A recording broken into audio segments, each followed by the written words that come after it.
सपना नाम की एक लड़की की शादी अलीगढ़ डिस्ट्रिक्ट अतरौली तहसील के एक छोटे से गांव में हो जाती है।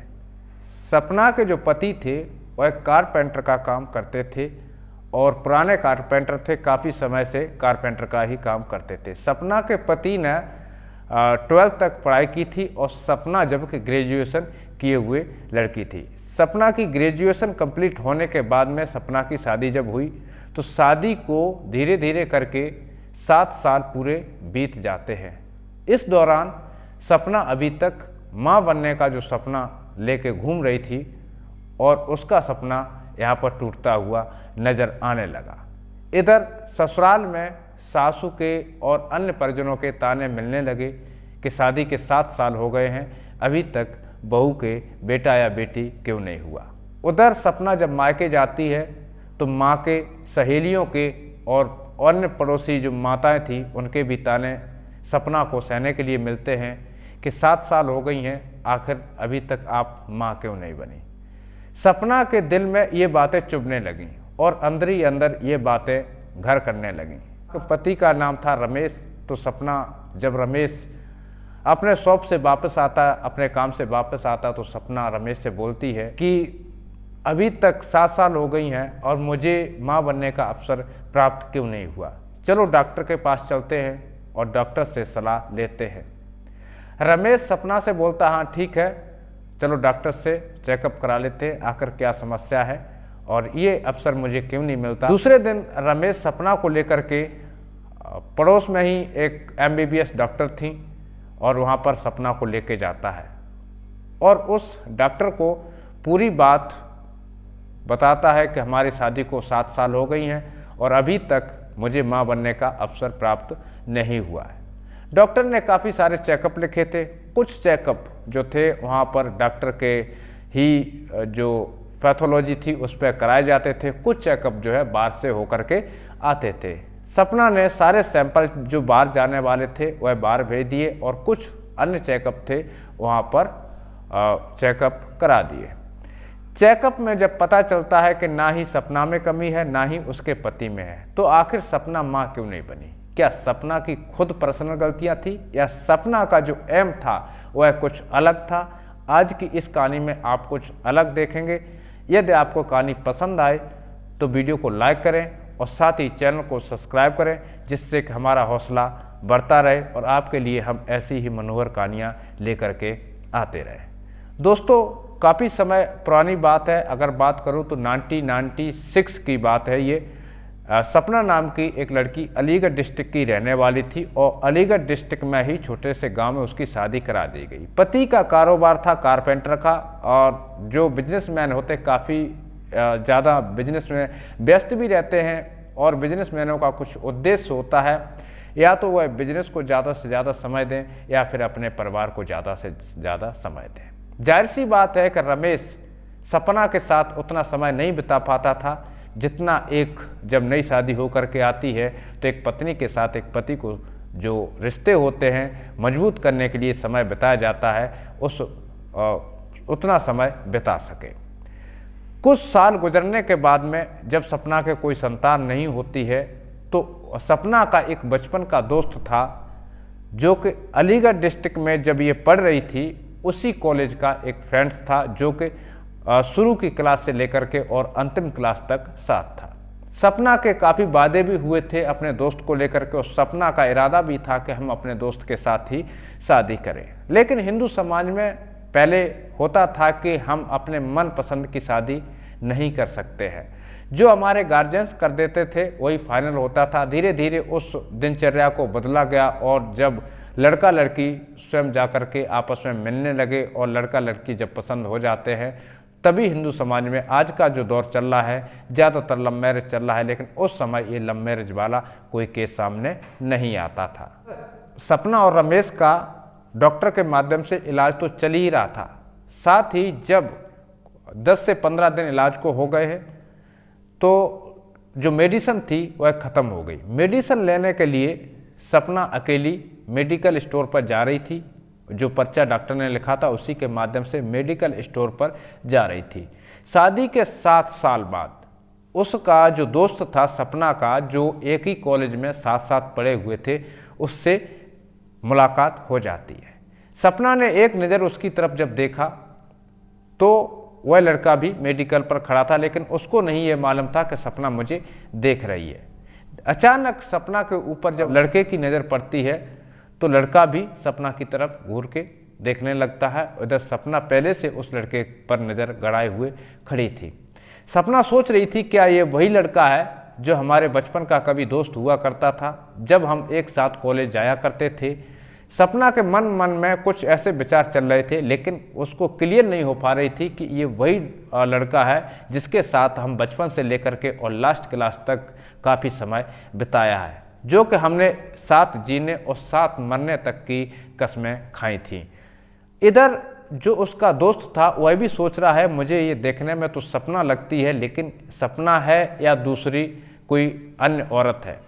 लेकिन एक दूसरे को नज़रों नज़रों में देख रहे थे और आपस में बातचीत करने का किसी ने प्रयास नहीं किया।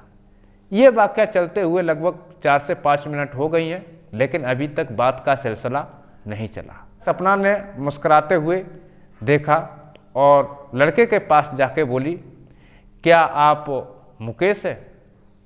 बोला हाँ। लड़के ने मुस्कुराते हुए कहा, क्या आप सपना है?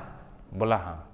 दोनों दोस्त एक बार फिर वहाँ पर मिल जाते हैं और सपना की पूरी जो बातें थीं वह होने लगती हैं। सपना ने अपना पूरा जो ब्यौरा था बताया कि हमारे ऐसे ऐसे फलाने गांव में शादी हुई है और हमारे पति जो है कारपेंटर का काम कर रहे हैं और हमारी शादी को 7 साल हो गई हैं और घर में हमारे एक ननद है, सासू है, ससुर है और ये अपने पिता के अकेली संतान है। मैं उसके दोस्त ने अपना पूरा जो हाल था, 7 साल का बीच का जो सफ़र था, उसने बताया कि हमने अपनी ग्रेजुएशन की पढ़ाई जब आपने कॉलेज को छोड़ा था उसी समय हमने कॉलेज छोड़ दिया था और मैं दिल्ली में जाकर के एक छोटी सी फैक्ट्री का निर्माण किया था।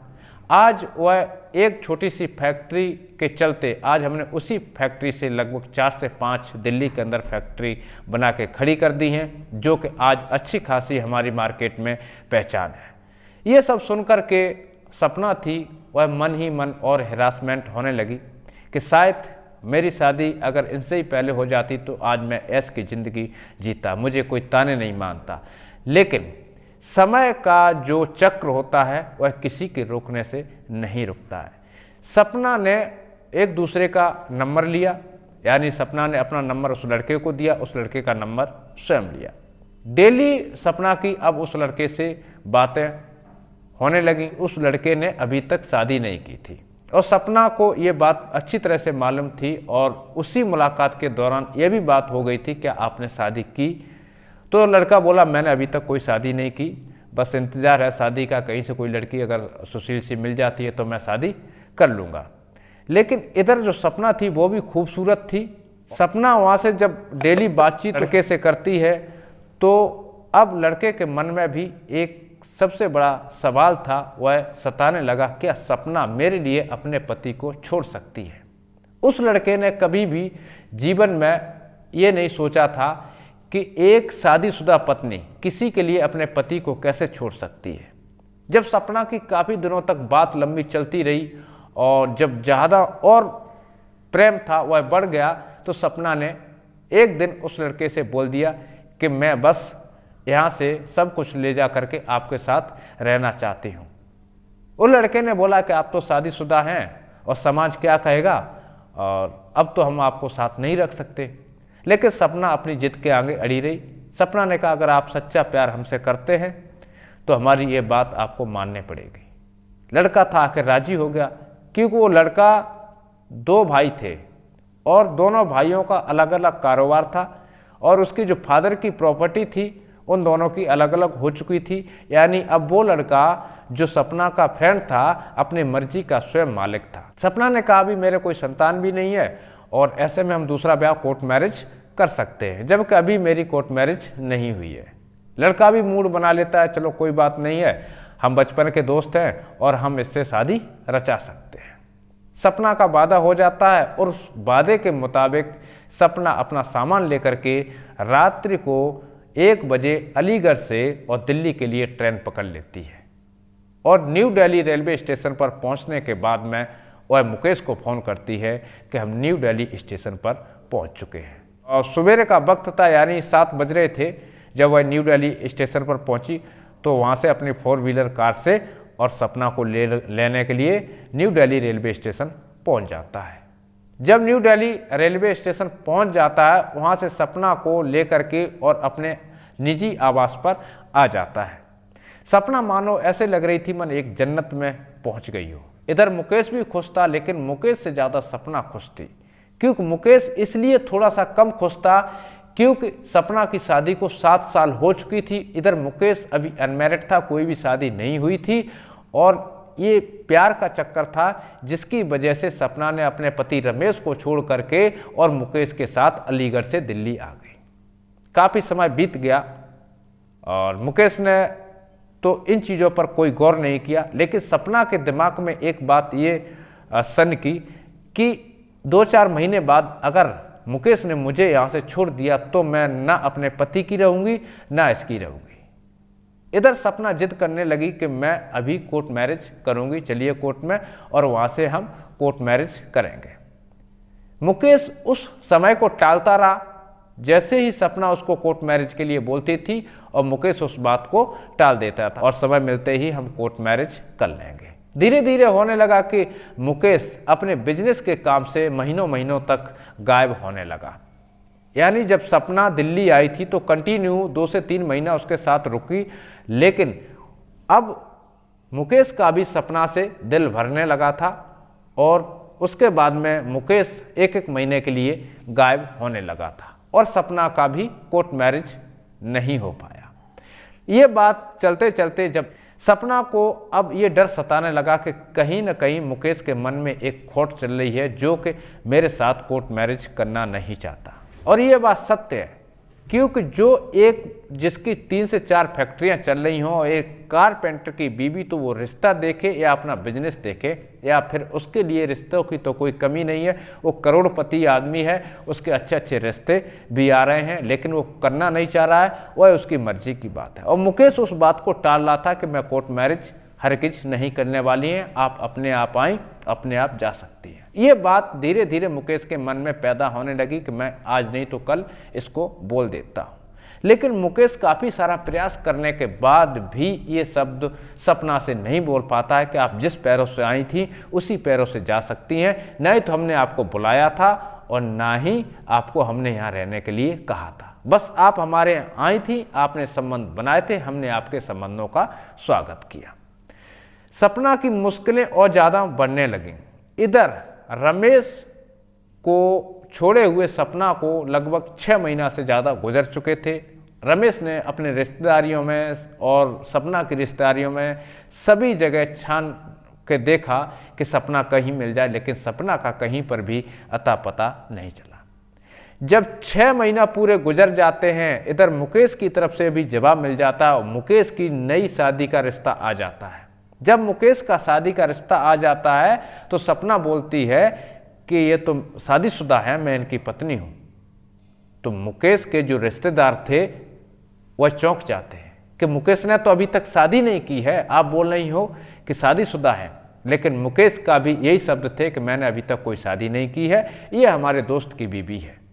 यहाँ पर रिश्ता क्लियर हो जाता है और सपना का दिमाग भी वहाँ से खुल जाता है।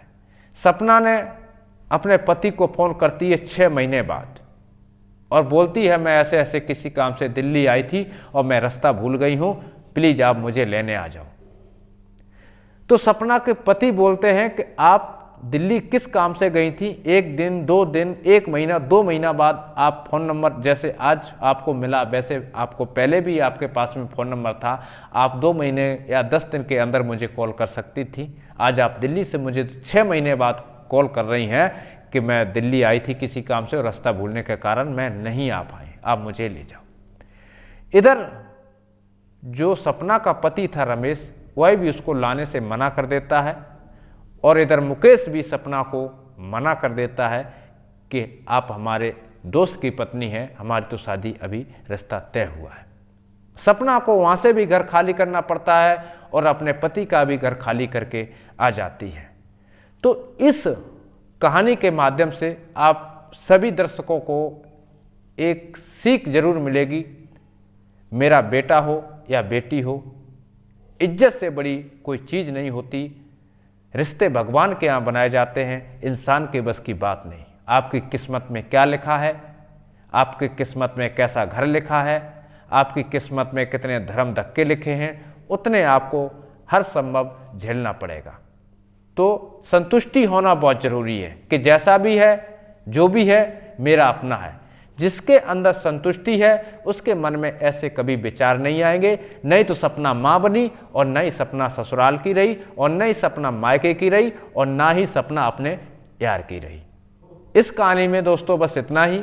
कहानी कैसी लगी हमें कमेंट करके ज़रूर बताना, और आपके एक कमेंट से हमारा हौसला बढ़ता है। यदि आपको वीडियो पसंद आया हो, कहानी पसंद आई हो, तो वीडियो को लाइक करें और साथ ही चैनल को जरूर सब्सक्राइब कर दें, जिससे कि हमारा मनोबल बढ़ता रहे और हम ऐसी ही आपके लिए इंटरेस्टिंग कहानी लेकर के आते रहें। इसी के साथ मैं लेता हूं आप सभी से अनुमति। तब तक के लिए सावधान रहिए, सतर्क रहिए। मिलता हूं अगले वीडियो में। तब तक के लिए जय हिंद, जय भारत, वंदे मातरम।